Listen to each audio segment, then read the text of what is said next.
sukacita kalau saudara punya buku tabungan, ya, deposito, ya, atau buku tabungan.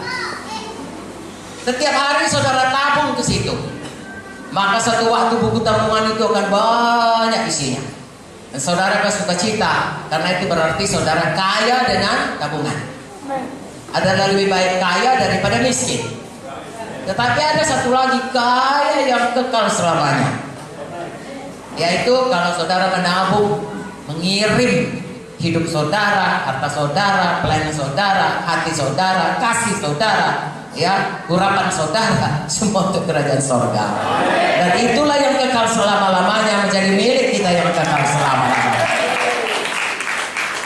Saya memberikan saudara satu pandangan lagi, ya. Kalau saya, saudaraku, dikatakan yang nampak ini tidak kekal, kemudian yang tidak nampak itulah yang kekal, saya ini gak kekal, ya.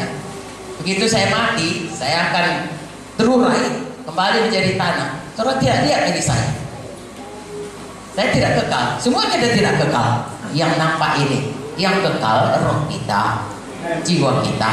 Amin.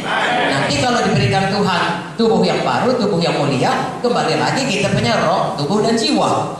Tapi sementara itu bagi tubuh sekarang kita yang nampak ini gak kekal. Ya, karena kita sayang saudaraku. Lalu ada saudara kita yang meninggal, kekasih kita yang meninggal, kita bersedih hati. Tapi sebenarnya, ya, semua kita yang meninggal dalam Tuhan, saudaraku, semua naik pangkat, dapat promosi.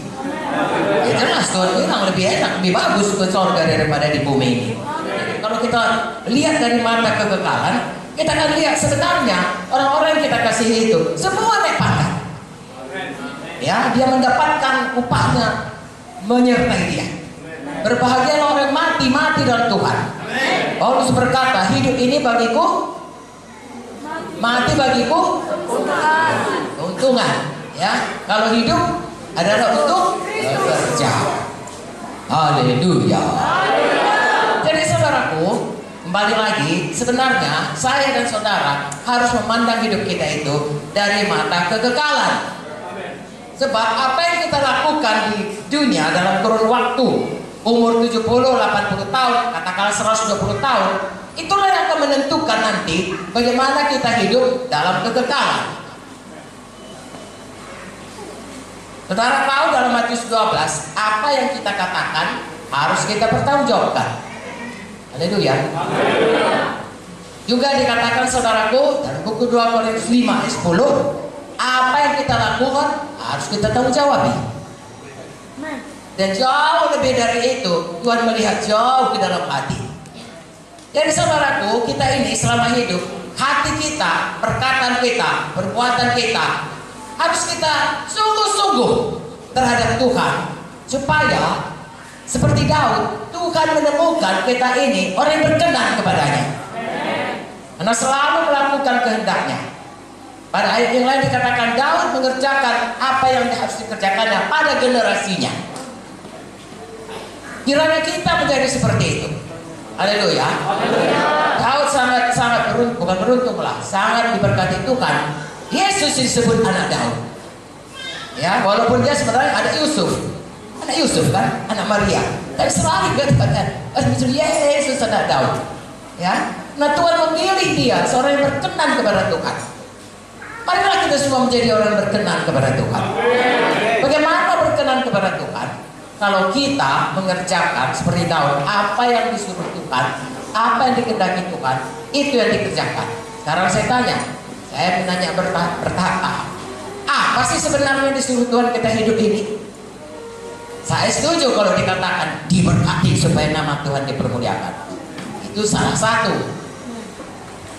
Ya, sebab seperti saya katakan tadi, saudaraku, besar pun saudaraku rumah kita, katakanlah kita membangun menara yang paling tinggi. Sekarang menara paling tinggi di mana ya? Dubai. Katakanlah Dubai ya. Itu paling tinggi. Kalau nanti Tuhan Yesus datang, tinggalnya itu saudaraku, antikristusnya di situ. Kalau saya dan saudara kerja, katakanlah satu bank, jangan marah kalau saya katakan ini hanya membuat saudara punya cara pandang, ya, supaya cara pandang saudara membuat saudara bergairah hidup ini. Ya, saudara kerja satu bank. Saudara kerja luar biasa sehingga saudara bisa memajukan band itu dari satu band jadi dua band. Band yang ini dari yang kecil sekarang udah tinggi, bagus sekali. Saudara diangkat jadi general manager atau apa saja namanya, bagus sekali. Tapi kalau hanya kepada itu saja pengharapan kita orang paling malang.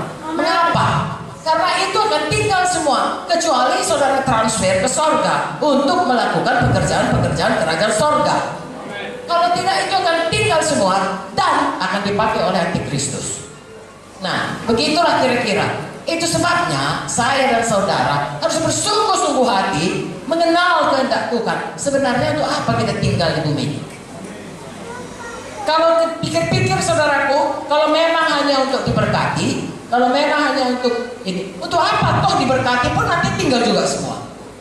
Kalau dipikir-pikir kita ini, oh selamat adalah untuk supaya kita diampuni dosa, supaya dapat rumah. Kenapa tidak sesudah kita selamat langsung meninggal? Kenapa malah yang sakit disembuhkannya, yang harusnya mati dihidupkannya, yang terikat dibebaskannya? Karena ada maksud Tuhan dalam hidup kita masing-masing. Dan maksud Tuhan itu adalah rencana untuk kekekalan. Makanya dikatakan Tuhan, cari dahulu kerajaan Allah dan kebenarannya. Makanya dikatakan Tuhan, pikirkan perkara-perkara yang di atas. Haleluya.